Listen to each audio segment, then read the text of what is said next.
Buonasera and a very good evening. We have a quiz evening this evening, and let's figure out how we will solve the answers, give the answers to the quiz. This is how the quiz, your exams are really going to be. This is the app of the Motorizzazione, not a regular app. It's a website, not even an app. And you see exactly this is how the exams are going to be. There'll be a timer going on here, and you have 20 minutes to answer vero or falso. The rest of my students, pay attention. If the timer comes to 2 or 1, remind me before, so I'll complete it. Right now, so what we'll do now, idea is this. We'll focus our attention on the picture entirely first, and then see what the sentences has to say. And then we'll see and give the right answer if they are saying the same thing. Now, intersections. Is there anybody who doesn't know? Adil, do you know the sequence of the vehicles over here? Adil Sama? Do you know which vehicles go first, second, and third? I think the R would go first. Perfect. Then? And then it would be like clockwise, then A, and then C. Well done. Bravissimo. You said clockwise. Exactly. RAC is a sequence. And I told my students, bravo, Adil, put the microphone off. Now, Thank you. this sentences, we must ignore all this and start reading where the first capital alphabet appears. Veicolo A passa dopo R. In such situation, please pay attention. It's very important to break the sentence into small sectors. Don't read the whole sentence together. It's meant to confuse you. Remember, they are paid to make you fail. So it's meant to confuse you if you read it together. Just read fraction-wise. Is R actually going after, A is going after R? A is going after R. That is correct. We all agree? Then C passa dopo A and C will go after A. Even that is true. Can we all agree on that? Small nod? Okay. So that's how you should do it also on your own, because they twist and turn the sentence in such a way that even Italians get confused. So remember, it's not about the language only. Sometimes it's just that. And this is vero. We'll move ahead. Now, these are called delineatori. These are real tall, 6 feet. They are on the two extreme ends of a mountain road where there is snow, or very often snowfalls. And it tells you, il delineatore raffigurato indica un divieto di sosta. This is showing you that no parking is not allowed, but this has nothing to do with the parking. This is falso. And we move ahead. Fuori dai centri abitati, outside the city center, i conducenti devono spegnere i proiettori di profondità. Please, do you know what is the meaning of proiettore di profondità? Jaskaran Pal, what is proiettore di profondità? It's the position lights. Good that lots of people know that it's not position lights. I heard that. Proiettore di profondità, Florio? It's bright lights. In Italian? Abbaglianti. Again? Abbaglianti. Abbaglianti, because you said "un" before. Okay. Proiettori abbaglianti. Full beam lights. The full beam headlights are called proiettori di profondità. So please remember, when they say proiettori di profondità, they're referring to the full beam lights. So he's saying outside the city center, you must spegnere, put off your full beam lights and proceed with quelli anabbaglianti, with the low beam lights. You must proceed with the anabbaglianti. Now, this is true if there is a car coming from the front, but the reason they are giving why they should do that is he's saying, dopo loro uso prolungato per evitare di scaricare la batteria. So if you keep on using the full beam lights, then it will make your battery empty. But that is not the reason. Falso. This is not why we do that. We are not worried that the batteries will go off because the lights are on. That is nonsense. So this is falso. Once again, fuori dai centri abitati, i conducenti devono spegnere i proiettori di profondità procedendo con quelli anabbaglianti dopo il loro uso prolungato per evitare di scaricare la batteria. This is falso. Distanza di sicurezza means a safety distance that you keep in the car ahead of you when you're driving, that if the car ahead, for whatever reason, stops his car, you will stop before hitting him. So you have a safety distance. So to decide that, it influences a number of corsia. It depends on how many lanes are there. To decide how much distance you must drive, you must bear into mind how many lanes are on the road. That doesn't make any sense, right? It doesn't matter if there are 2 lanes or 4 lanes or 5 lanes. How should that decide how close or far must I drive with the car ahead of me? So this is falso.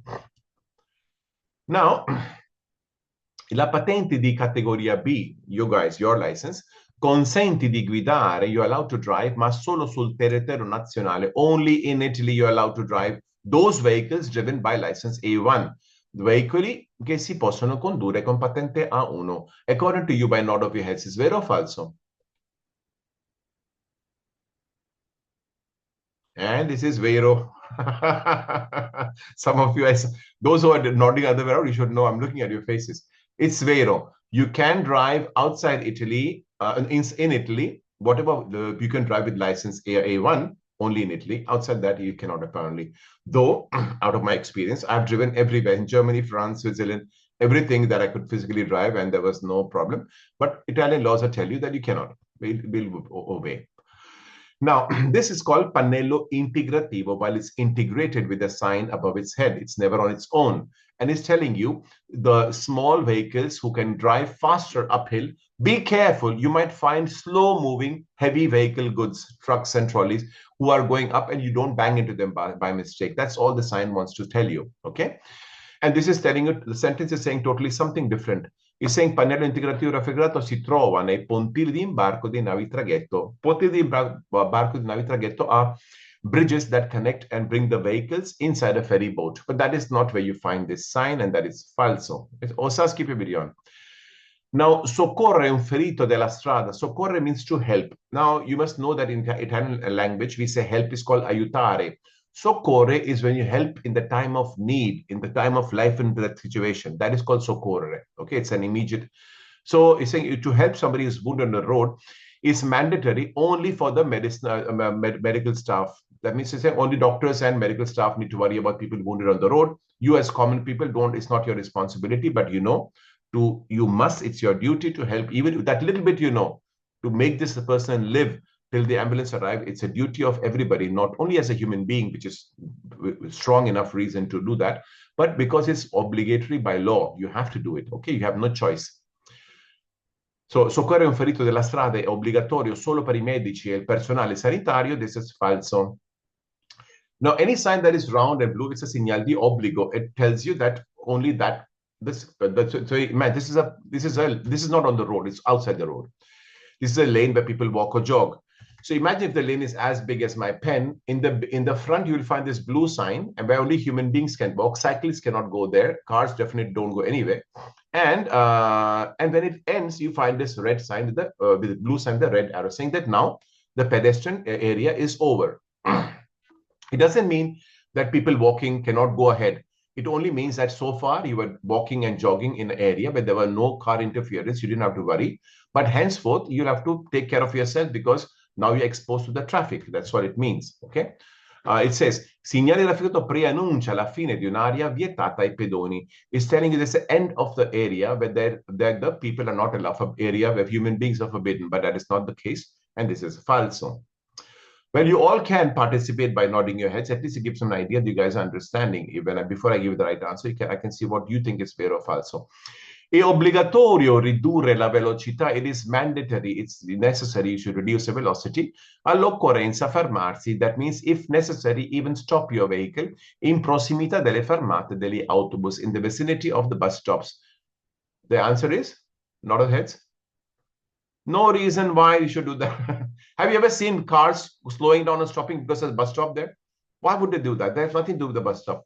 There is no reason why you should either slow down, or it's another thing if it's a school bus stop. Okay, the kids bus stop, there you have to slow down. But on the regular bus stop, you will also see in the normal life, nobody bothers to worry about if you're driving past a bus stop. So falso. È obbligatorio ridurre la velocità all'occorrenza fermarsi in prossimità delle fermate degli autobus, and that is falso. Next. Il numero di persone trasportabili sull'autocarri è sempre 5, compreso il conducente. That the number of people they can transport. What is happening to heads? The number of people you can transport in a truck is 5, including the driver. How many people can sit in the truck? 3. 3, only 3. The driver and 2 more. This is falso. Okay, just a second.